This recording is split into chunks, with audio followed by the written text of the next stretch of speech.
നമ്മളെ പറ്റിക്കാൻ നടക്കുന്ന കേസല്ല. അന്ന് പറഞ്ഞാൽ ഇപ്പം വല്ല മാന്യമായ വർത്താനം പറഞ്ഞുകൊണ്ടാണ് ഞാനും മാന്യമായ രീതിയിൽ വർത്താനം പറഞ്ഞത്. നമ്മൾ വിചാരിക്കുന്ന കാര്യം നടത്തണം, അതാണ് നമ്മുടെ ഉദ്ദേശം. പക്ഷേ വിചാരിച്ച കാര്യം നടന്നില്ലെങ്കിൽ ഇനിയും പ്രതിഷേധം ഉണ്ടാവും. ഉറപ്പായും ഇതിൽ സ്ട്രോങ്ങർ. ഇന്ന് ഞായറാഴ്ചയായിട്ട് എത്രയും പിള്ളേർ വന്നു, ഉറപ്പായും വർക്കിംഗ് ഡേയിൽ ഇതിലും കൂടുതൽ പിള്ളേർ വരും.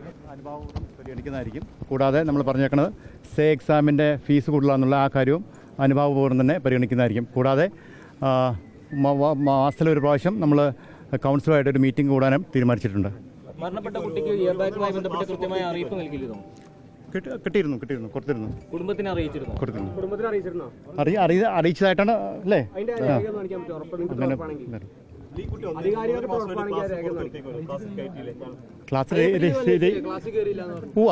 അതിന്റെ ഫാക്കൽറ്റി അഡ്വൈസറായിട്ട് ചോദിച്ചിരുന്നു, കാര്യങ്ങൾ ചെയ്തിട്ടുണ്ട്.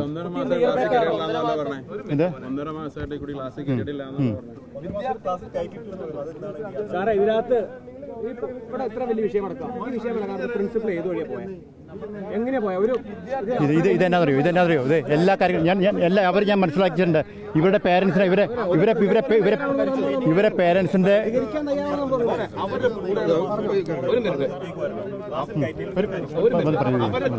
അവരുടെ കൂടെയുള്ള ഒരു പയ്യനാണ് മരിച്ചത്. അപ്പൊ അവര് ഹോസ്പിറ്റലിലേക്ക് അവരുടെ പേരൻസിനെ എടുക്കാൻ പോവാണ്. അപ്പൊ അവര് പോട്ടെ പ്ലീസ്, നിങ്ങൾ അവരെ വിട് ദയവായി പ്ലീസ്. ഞാൻ പറയുന്നത്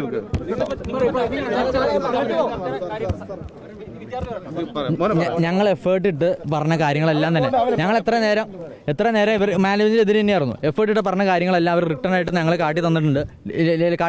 അതുകൊണ്ട് എന്തൊക്കെയാണെന്ന് വെച്ചാൽ ഫസ്റ്റ് കാര്യം ഇയർ ബാക്കിൻ്റെ കാര്യം അവർ ഈ ആഴ്ച തന്നെ കൗൺസിൽ കൂടി അതിൻ്റെ കാര്യത്തിൽ തീരുമാനമാക്കാന്ന് പറഞ്ഞു. പിന്നെ പിള്ളേർക്ക് സപ്ലിയുടെ ഏത് രീതിയിലാണ്, ഒന്നെങ്കിൽ പരീക്ഷയാണ്, ഞങ്ങൾ പരീക്ഷയ്ക്ക് വില കൂടുതലാന്നുള്ള രീതിയിലാണ് പറഞ്ഞത്, അല്ലെങ്കിൽ അത് മാരത്തോൺ സപ്ലി ആക്കണം. ഈ കാര്യത്തിൽ പിള്ളേർക്ക് ഇപ്പോൾ പല പിള്ളേർ 6,000 രൂപ കൊടുത്തവരുണ്ട്. അല്ലെങ്കിൽ അവർക്ക് ഞാനല്ല തീരുമാനം എടുക്കണം, ഞാൻ ജസ്റ്റ് ഒരു 4th ഇയർ സ്റ്റുഡൻ്റാണ്.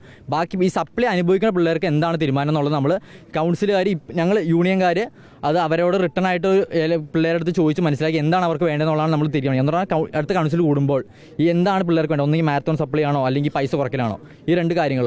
പ്ലസ് നമ്മൾ കൗൺസിൽ മീറ്റിംഗ് എല്ലാ മാസവും, ഇത്രയും നാൾ കൗൺസിൽ ഉണ്ടെങ്കിൽ കൂടെ കൗൺസിൽ മീറ്റിംഗ് ഇവിടെ നടന്നിട്ടില്ല. ആ കൗൺസിൽ മീറ്റിംഗ് നടത്താനുള്ള ഫുൾ കാര്യങ്ങൾ ഈ കൗൺസിൽ മീറ്റിംഗ് കൂടി ഈ കാര്യം നമ്മൾ തീരുമാനിക്കണം. ഇയർ ബാക്ക് നേരത്തെ ഡിമാൻഡ് ചെയ്തായിരുന്നു, പക്ഷേ അത് അക്സെപ്റ്റ് ചെയ്തിട്ടുണ്ടായില്ല. ഇപ്പോൾ അവർ അക്സെപ്റ്റ് ചെയ്തു എന്ന് അവിടെ റിട്ടേൺ ആയിട്ട് ഞങ്ങൾ കാട്ടി തന്നാ. ആ റിട്ടേൺ ആയിട്ട് ഇല്ല, ക്ലാസ്സിന് പുറത്തായിരുന്നു. ഇയർ ബാക്ക് ആയിരുന്നു, നിയമപ്രകാരം ഇയർ ബാക്ക് തന്നെയായിരുന്നു. വാക്ക് പാലിച്ചെങ്കിൽ ഞാൻ പറയുകയാണ്, ഞാനാണ് ഈ പ്രശ്നം തുടങ്ങിയത്, ഞാൻ തന്നെ തുടങ്ങും, ഉറപ്പ് ഞാൻ പറയാം. മനസ്സിലായി? നമ്മളെ പറ്റിക്കാൻ നടക്കുന്ന കേസല്ല. അന്ന് പറഞ്ഞാൽ ഇപ്പം വല്ല മാന്യമായ വർത്താനം പറഞ്ഞുകൊണ്ടാണ് ഞാനും മാന്യമായ രീതിയിൽ വർത്താനം പറഞ്ഞത്. നമ്മൾ വിചാരിക്കുന്ന കാര്യം നടത്തണം, അതാണ് നമ്മുടെ ഉദ്ദേശം. മനസ്സിലായി? വിചാരിച്ച കാര്യം നടന്നില്ലെങ്കിൽ ഇനിയും പ്രതിഷേധം ഉണ്ടാവും. ഉറപ്പായും ഇതിൽ സ്ട്രോങ്ങർ. ഇന്ന് ഞായറാഴ്ചയായിട്ട് എത്രയും പിള്ളേർ വന്നു, ഉറപ്പായും വർക്കിംഗ് ഡേയിൽ ഇതിലും കൂടുതൽ പിള്ളേർ വരും, ഗ്യാരണ്ടി ഞാൻ പറയാം. ഇത് നമ്മൾ ഉദ്ദേശിച്ച രീതിയിൽ കാര്യങ്ങൾ പോകണം, അല്ലെങ്കിൽ കൗൺസിൽ നമ്മൾ ഉദ്ദേശിച്ച രീതിയിൽ എല്ലാ കാര്യങ്ങളും പോകണമെങ്കിൽ നമ്മൾ ഉറപ്പായും പ്രതിഷേധം തുടരും. നിലവിൽ നമുക്ക് സംവിധാനമായ ഒരു തീരുമാനമാണ് എടുത്തേക്കണേ. അതിന് ഞങ്ങൾ സാറ്റിസ്ഫൈഡ് ആയതുകൊണ്ടാണ് ഞങ്ങൾ പിന്നെ പ്രതിഷേധം എന്നുള്ള രീതിയിൽ മുമ്പോട്ട് പോട്ടെ. മനസ്സിലായോ?